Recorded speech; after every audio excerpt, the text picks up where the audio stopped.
It appeals to the heart of family, and it doesn't matter where you grew up, everybody knows this story. The heart of the story is a story about a father and his children, and this store that's his life. Because he has sunk his entire life into this store, and for him, this story is his legacy.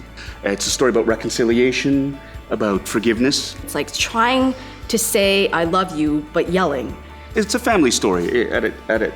The core essence of it, it's a family story. I think that's what makes it so satisfying to play as an actor, because there's so much love.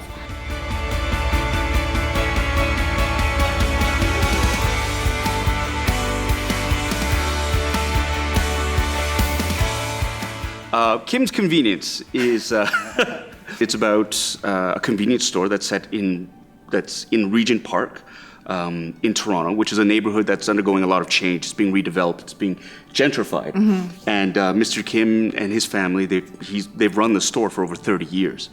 And one day he gets a very, very generous offer from a real estate agent, a friend of his, to buy the business.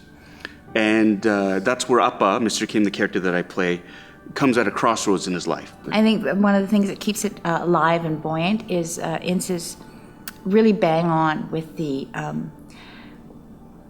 characterization of Mr. Kim and the values that he has. My parents immigrated here when I, like in 1975, and they came with $200 and a lot of hope. And they've been very supportive of my career. And then when it opened, when Kim's Convenience opened at the Fringe, they came after and they gave me a big hug and they said, we're very proud of you. And that kind of made it like worth, in a way, worth all the pain and struggle.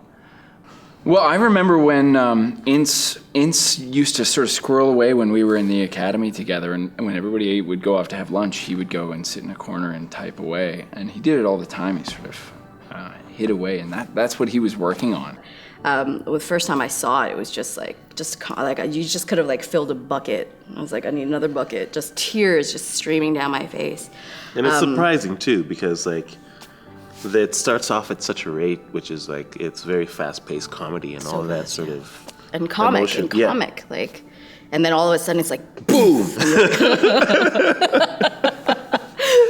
I think it's what makes it so satisfying for the audience is that there's this comedy going boom, boom, boom, boom, boom, boom, boom, boom, boom, and then whoosh, you get the love and the intense desire of this family to come back together. Mm-hmm. And that's first and foremost. I mean, there is love in this family. They can't express it in the proper way sometimes. There's a lot of miscommunication, missed opportunities, but never for a second do you ever doubt that this family loves each other. A lot of people come up to Paul and Ince and they say, that's my story that you've put on stage. You know, my parents were first generation. They ran a store. This is what, this reminded me so much of my childhood. And it was cross ethnicity. And I think that's what's so Canadian about this play.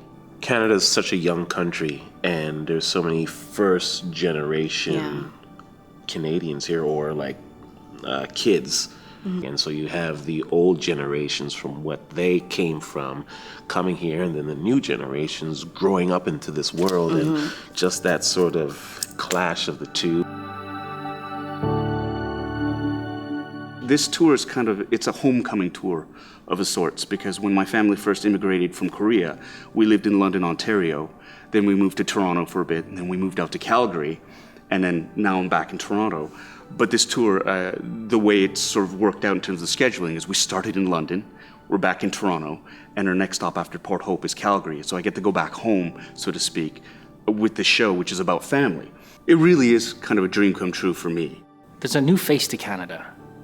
The look of Canada has changed. The makeup of Canada has changed.